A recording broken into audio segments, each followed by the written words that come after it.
పరిశుద్ధ వాక్యం నుంచి 2వ పేతురు గ్రంథం 3వ అధ్యాయం దాని యొక్క 11, 12 వచనాలు మనం చదువుదామండి. ఇవన్నీ ఇట్లు లయమైపోవునవి గనుక ఆకాశములు రవులుకొని లయమైపోవునట్టు పంచభూతములు మహావేంద్రముతో కరిగిపోవునట్టు దేవుని దినపు రాకడ కొరకు కనిపెట్టుచు దానిని ఆశతో ఆపేక్షించుచు మీరు పరిశుద్ధమైన ప్రవర్తనతోనూ భక్తితోనూ ఎంతో జాగ్రత్త గలవారై ఉండవలను.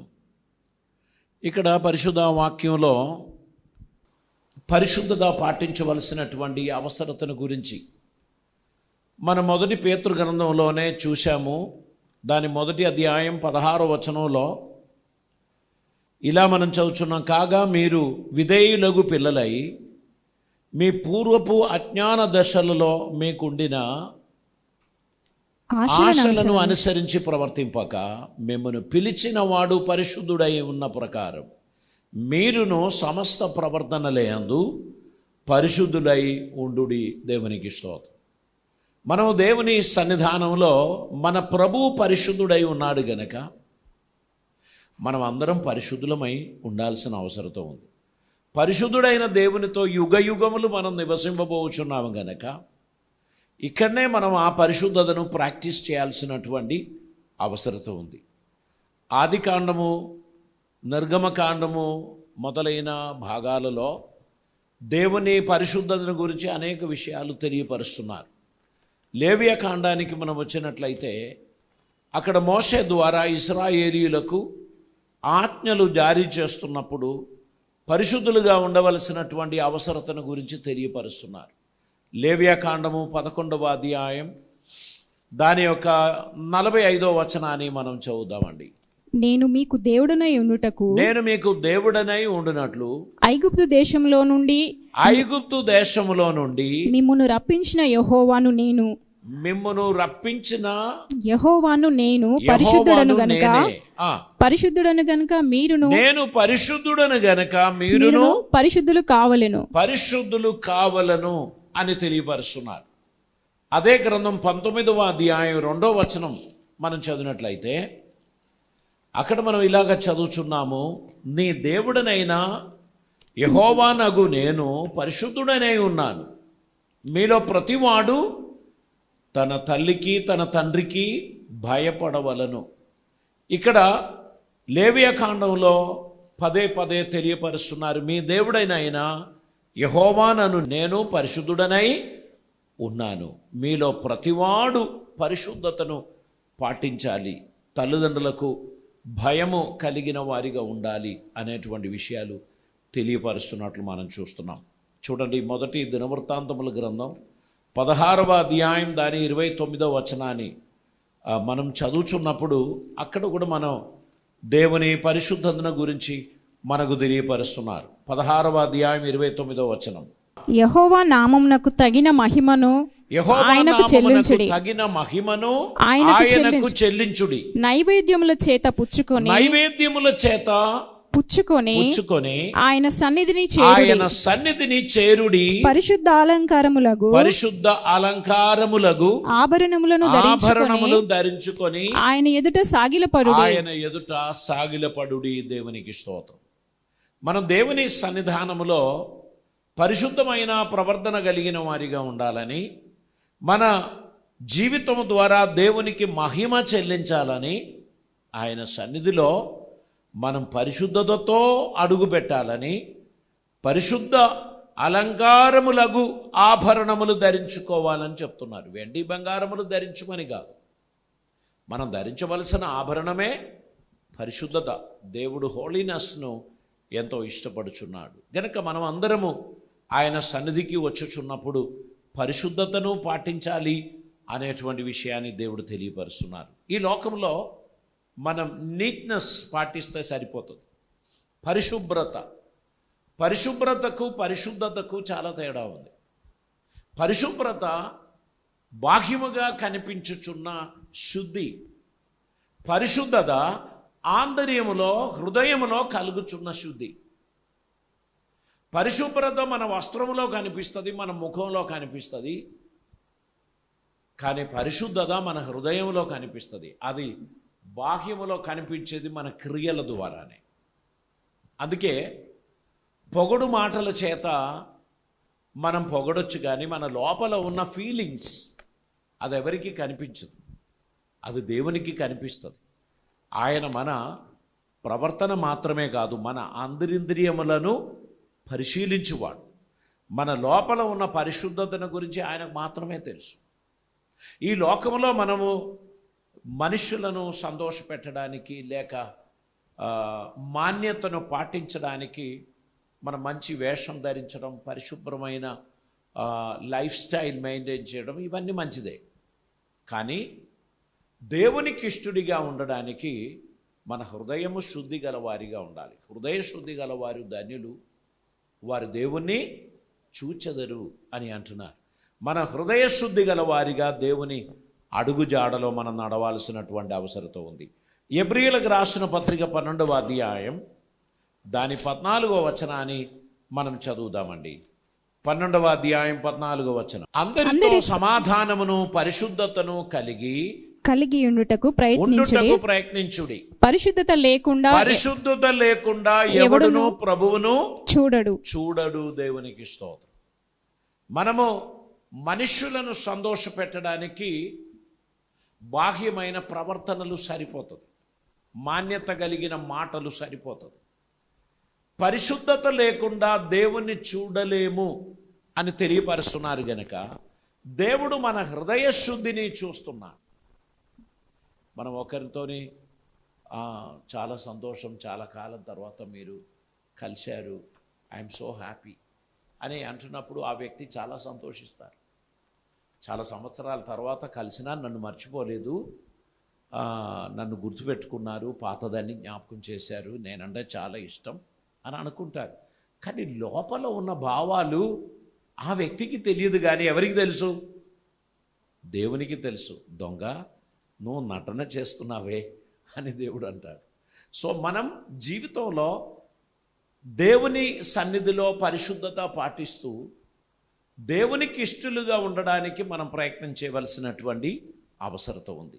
దేవుణ్ణి సంతోషపెట్టడానికి మనం ప్రయత్నం చేయవలసినటువంటి అవసరత ఉంది. 2వ కొరింథీ పత్రిక 7వ అధ్యాయం 1వ వచనం మనం చదువుతున్నప్పుడు అక్కడ మనం ఇలా చూస్తున్నాం, ప్రియులారా, మనకు ఈ వాగ్దానములను ఉన్నవి గనక దేవుని భయముతో పరిశుద్ధతను సంపూర్తి చేసుకొనుచు శరీరమునకు ఆత్మకును కలిగిన సమస్త కల్మషము నుండి మనలను పవిత్రులుగా చేసుకొందుము. దేవునికి స్తోత్రం. ఇది ఎవరు చేయాలి? దేవా, నన్ను పరిశుద్ధినిగా చెయ్యి, నన్ను శుద్ధినిగా చెయ్యి అని చెప్పడంలో అర్థం లేదు. ఎవరు చేయాలి? అది మనమే చేయాలి. బాహ్యమైన శుద్ధి మనమే కలుగజేస్తాం, అలాగనే ఆంతర్య శుద్ధి కూడా మనమే కలుగజేయాలి. మనలో ఉన్న కల్మషాన్ని మనం గుర్తుపట్టి మనం దాన్ని దేవునికి ఒప్పుకొని విడిచిపెట్టినప్పుడు దేవుడు మనల్ని ఆశీర్వదిస్తాడు. దేవుని పరిశుద్ధత మనం అనుభవించడానికి తగినట్లు మన జీవితాన్ని మనం దేవునికి సమర్పించాల్సినటువంటి అవసరం ఉంది. అప్పుడు మనలో ఉన్న ప్రతి కల్మషం తొలగిపోవాలి. మనమే మనల్ని పవిత్రపరచుకోవడానికి మనం ప్రయత్నం చేయాల్సినటువంటి అవసరం ఉంది. మనకు దేవుడు జ్ఞాపకం చేస్తున్నటువంటి ఆ కార్యాలను ఒప్పుకొని విడిచిపెట్టి ఒక నూతనమైన సమర్పణ కలిగిన వారిగా దేవుని సన్నిధిలో నడవడానికి మనం ప్రయత్నం చేయాల్సిన అవసరం ఉంది. ఎఫెసీయులకు రాసిన పత్రిక 4వ అధ్యాయం దాని 24వ వచనాన్ని మనం చదువుదామండి. నీతియు యథార్థమైన భక్తియు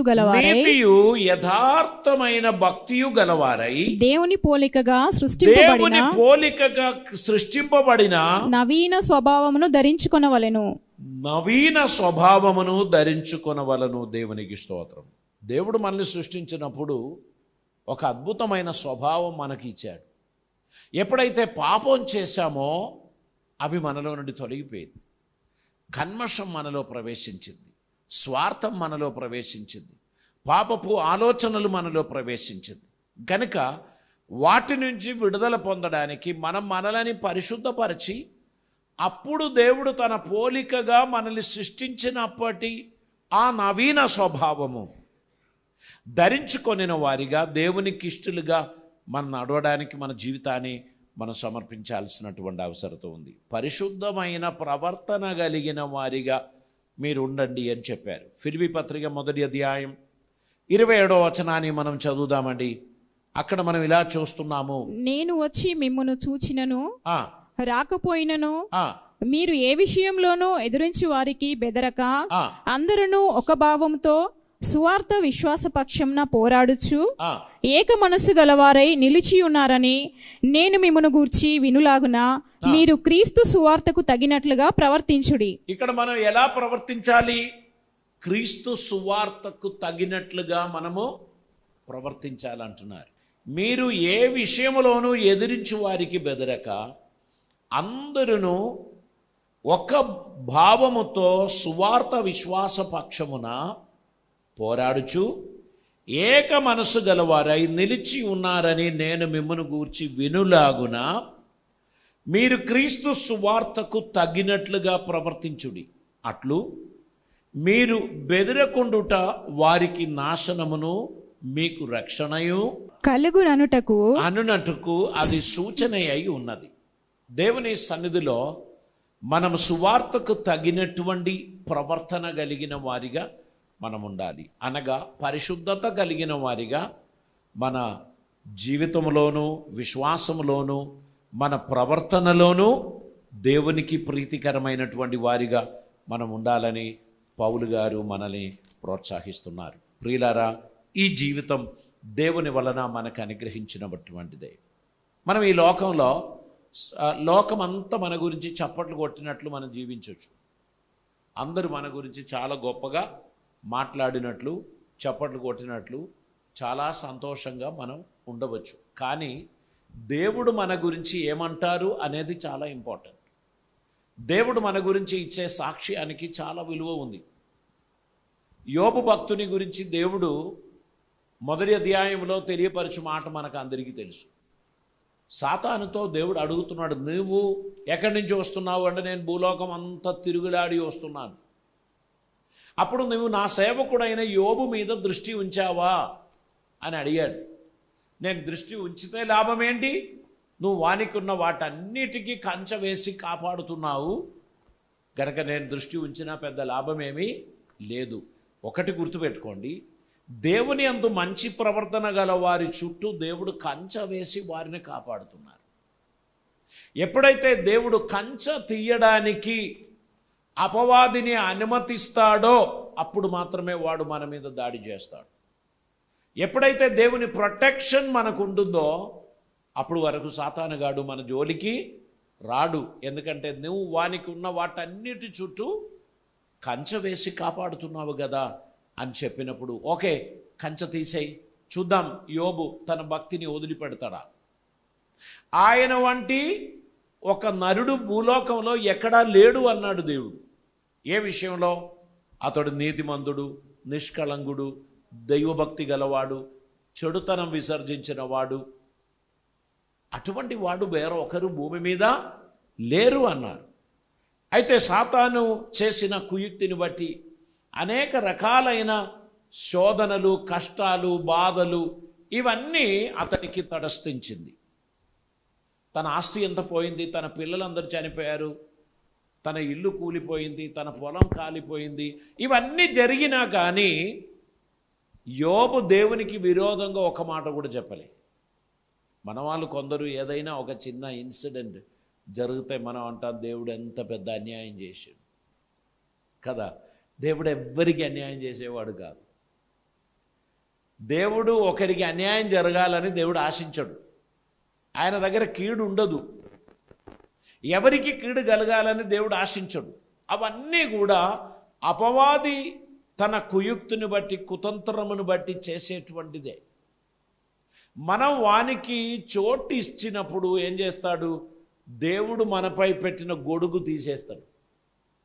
దేవుని ప్రొటెక్షన్, దేవుని కవరింగ్ లేనప్పుడు మాత్రమే వాడు మన మీద దాడి చేస్తాడు. ఇప్పుడు ఈ వేసవి కాలంలో ఇప్పుడు మనకు వచ్చేటువంటి వార్త ఏంటంటే మీరందరూ మధ్యాహ్నం బయటికి పోతే గొడుగు పట్టుకొని పోండి అంటున్నారు. ఈ రాష్ట్రంలో ఎవరు గొడుగు పట్టుకొని పోయేది నేను చూడడం లేదు. ఎవరు కూడా ఎండాకాలంలో ఎండ ఉందని చెప్పి గొడుగు పట్టుకొని పోయేది నేను చూడడం లేదు. అదే మీరు కేరళ, తమిళనాడు ప్రాంతాలకు వెళితే వారి ఇంట్లో నుంచి బయలుదేరినప్పుడు వర్షం ఉన్నా లేకున్నా, ఎండ ఉన్నా లేకున్నా ఒక గొడుగు పట్టుకొని పోతారు. ఎందుకంటే ఎప్పుడు వర్షం వస్తుందో తెలియదు, ఎంత పెద్ద ఎండ కొడుతుందో తెలియదు. వారందరూ గొడుగు పట్టుకొని వారి శరీరం కాపాడుకోవడానికి ప్రయత్నం చేస్తారు. అపవాది దాడి నుంచి మనం ప్రొటెక్ట్ చేయబడడానికి దేవుని కృప అను గొడుగు కింద మనం ఉండడానికి ప్రయత్నం చేయాలి. దానికి మనకు పరిశుద్ధత అవసరం, మంచి ప్రవర్తన అవసరం, దేవునికి ఇష్టలుగా మనం జీవించటం, ప్రవర్తించడం అవసరమై ఉంది. దేవుని సంతోషపెట్టు బిడ్డలుగా మనం ఉండడానికి మన జీవితాన్ని మనం సమర్పించాలి. మొదటి తిమోతి పత్రిక 4వ అధ్యాయం దాని 12వ వచనాన్ని మనం చదువుతామండి. 11-12. ఈ సంగతులను ఆజ్ఞాపించి ఈ సంగతులను ఆజ్ఞాపించి బోధించుము. నీ యవనమును బట్టి ఎవరును నిన్ను తృణీకరింపకూడదు, కానీ గాని మాటలోను ప్రవర్తనలోను ప్రేమలోను విశ్వాసములోను పవిత్రతలోను విశ్వాసులకు మాదిరిగా ఉండుము. దేవునికి స్తోత్రం. మీరు మాటలే అందు గాని, ప్రవర్తనలే అందు గాని, విశ్వాసం అందు గాని, పరిశుద్ధత అందు గాని తోటి విశ్వాసులకు మాదిరి చూపించిన వారిగా మీరు ఉండడానికి ప్రయత్నం చేయండి అని చెప్తున్నారు. సో మనము మంచి ప్రవర్తన గల వారిగా ఉండాలి. ఎందుకని? మన ప్రభు త్వరగా వచ్చుచున్నాడు అని మనకు వినబడుతుంది కనుక. ప్రభు ఇప్పుడెప్పుడు రాడండి, ఇంకా చాలా కాలం ఉంటుంది అని అందరు అనుకుంటారు. కానీ దొంగ వచ్చినట్లు ప్రభు అకస్మాత్తుగా వస్తాడు. తన కోసం సిద్ధపడి ఉన్న తన బిడ్డలను తన చెంత చేర్చుకుంటారు. కాబట్టి మనము ఎల్లప్పుడూ సిద్ధపడిన వారిగా ఉండాలి. మన ఫ్రెండ్స్ కొంతమంది లోకాన్ని విడిచిపెట్టినది మనం ఎన్నడూ ఊహించని సమయంలో వారు ఇంకా ఒక 20-30 సంవత్సరాలు ఆరోగ్యంగా ఉంటారు అని మనం అనుకుంటే అకస్మాత్తుగా వెళ్ళారు. అంటే జీవితం అంత క్షణభంగురమైనటువంటిది, లేక నైమిషికమైనటువంటిది. త్వరగా నిమిషములో కనబడకుండా పోయేదే మన జీవితం. అలాగైతే ఎంతో భక్తితో, ఎంతో మంచి ప్రవర్తనతో, ఎంతో విశ్వాసముతో మనం జీవించాల్సినటువంటి అవసరత ఉంది. దేవునికి స్తోత్రం. దేవుడు మన గురించి ఆశించిన రీతిగా మనం జీవించగలిగితే, దేవుణ్ణి సంతోషపెట్టగలిగితే దేవుడు మనల్ని బట్టి ఆనందిస్తారు. మనము మన జీవిత యాత్రలో, మన లావాదేవీలో, మనం చేయుచున్న ప్రతి ప్రక్రియలో ప్రభువును సంతోషపెట్టు వారిగా ఉండడానికి మనం ప్రయత్నం చేయాలి. మనుషులందరూ మన కొరకు చప్పట్లు కొడతారు అనుకొని ఎప్పుడు మీరు ఆశించకూడదు.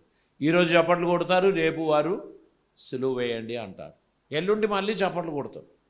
అంటే మనుషుల భావాభేదాలు ఖచ్చితంగా మార్పు చెందుతూ ఉంటుంది. ఒక్కొక్క మూడ్, ఆ మూడును బట్టి వారు ప్రవర్తిస్తారు. కానీ మనము నీతిని బట్టి ప్రవర్తించాలి. దేవుడు మనకు అనుగ్రహించిన రక్షణను బట్టి మనము ప్రవర్తించాలి. దేవునికి సంతోషకరమైన జీవితం కొనసాగించడానికి తగినట్లు మనం ప్రవర్తించాల్సినటువంటి అవసరత ఉంది. చూడండి, యాకోబు పత్రికలోనికి మనం వద్దాం. 3వ అధ్యాయం దాని 13వ వచనాన్ని మనం చదువుదాం. మీలో జ్ఞాన వివేకములు గలవాడెవడు? వాడు జ్ఞానముతో కూడిన సాత్వికము గలవాడై తన యోగ్య ప్రవర్తన వలన తన క్రియలను కనపరచవలెను. ఇక్కడ దేవుని వాక్యం అపోస్తులైన యాకోబు ద్వారా మనకు తెలియపరచుచున్నది. మీలో జ్ఞాన వివేకములు గలవాడెవడో వాడు జ్ఞానముతో కూడిన సాత్వికము గలవాడై తన యోగ్య ప్రవర్తన వలన తన క్రియలను కనపరచవలెను. కనపరచవలను. అయితే మీ మీ హృదయములలో హృదయములలో సహింపవలని కాని సహింపవలనని గాని మత్సరమును వివాదమును ఉంచుకునిన వారైతే అతిశయపడవద్దు. సత్యమునకు విరోధముగా అబద్ధమాడవద్దు. ఈ విధంగా అనేక ఇన్స్ట్రక్షన్స్ దేవుడు మనకు అనుగ్రహిస్తున్నారు. దేవుడిచ్చినటువంటి ఈ ఉపదేశములను పాటిస్తూ ఆత్మీయ జీవితం దేవునికి మహిమార్థంగా మనము పాటిస్తూ మన ముందుకు నడిచినట్లయితే దేవుడు మన జీవితంలో అద్భుతమైన కార్యాలు చేస్తాడు. ఆయన గొప్ప దేవుడు, అద్భుతకరుడు, ఆశ్చర్యమైన రీతిగా మనలని ఆయన నడిపిస్తాడు గనక ప్రభువును సంతోషపెట్టు వారిగా, ప్రభువుకిష్టులుగా మనం జీవించడానికి తగినట్లు మన జీవితాన్ని మనం సమర్పించాల్సినటువంటి అవసరత ఉంది. ఆయన మన గురించి ఆశించుచున్న రీతిగా మనం ఆయన సన్నిధిలో నడవడానికి మనల్ని మనం సమర్పించాలి. మొదటి పేతురు గ్రంథం 2వ అధ్యాయం దాని 12వ వచనంలో పేతురు గారు తెలియపరచు మరొక మాట కూడా మనం చదువుదాం. అన్యజనులు మిమ్మును ఏ విషయంలో దుర్మార్గులని దూషింతురో ఆ విషయములలో వారు మీ సత్క్రియలను చూచి వాటిని బట్టి దర్శన దినమున దేవుని మహిమపరచునట్లు వారి మధ్యను మంచి ప్రవర్తన గలవారై ఉండవలెనని వారి మధ్యన మీరు మంచి ప్రవర్తన గలవారై ఉండవలనని మిమ్మును బతిమాలు కొనుచున్నాను. మన గురించి అబద్ధం ఆడే వారు సిగ్గు నొందినట్లు. వారు చెప్పినవన్నీ అబద్ధమే, అది నిజము కాదు అని ఎప్పుడు తేలుతుంది? న్యాయ విమర్శనలో తేలుతుంది. ఇప్పుడు చాలా ఇష్యూస్ మనం సోషల్ మీడియాలో చూస్తున్నాం. ఒక్కొక్కరు అలా చెప్పారు, ఇలా చెప్పారు అని చెప్పి చాలా విధాలుగా మనం వింటున్నాం. కానీ న్యాయ విమర్శనలు చేసేటువంటి న్యాయవాదులు, న్యాయాధిపతులు ఆ విషయాన్ని కూలంకషంగా పఠించిన తర్వాత వారు ఒక తీర్పు తీరుస్తారు. ఈ కేసు చెల్లదు, ఎందుకంటే దీనికి సాక్ష్యాధారం లేదు. సో మన గురించి అబద్ధమాడు వారు ఎప్పుడు సిగ్గు నొందుతారు అంటే విమర్శన సమయంలో వారు సిగ్గు నొందుతారు. కనుక మనం ఎల్లప్పుడూ దేవునికి ప్రీతికరమైన బిడ్డలుగా, మంచి ప్రవర్తన కలిగిన వారిగా మనం నడవడానికి మనం ప్రయత్నం చేయాలి. అందుకే నేను మీకు ఒక ఉదాహరణ చెప్పాను. ఒక చందనం చెట్టు, దాని గొడ్డలితోని నరుకుతే ఆ చందనం చెట్టు నుంచి ఏమొస్తుంది? చందనం వాసన వస్తుంది కదా. మీరు గొడ్డలితో నరికి దాన్ని కింద పడైపోతున్నారు, దాన్ని కోసి నిప్పులో పెట్టారు, అప్పుడు కూడా చందనం వాసనే ఇస్తుంది. ఒక గులాబీ పువ్వు కింద పడేసి నలిపేసి తీసి వాసన పీల్చినా గులాబీ వాసనే వస్తుంది. మనలో ఉన్న ఒరిజినాలిటీని ఎవరు చెరపకూడదు, మనలో ఉన్న నిజాయితీని ఎవరు కూడా మానిపులేట్ చేయకూడదు.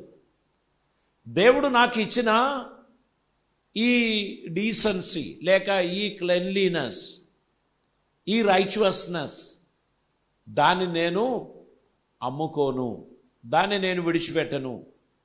మనం పనికిమాలిన విషయాల కొరకు విలువైన దానిని ఇచ్చామనుకో, వాడిని ఏమని పిలుస్తారు? ఫూల్ అని పిలుస్తారు కదా.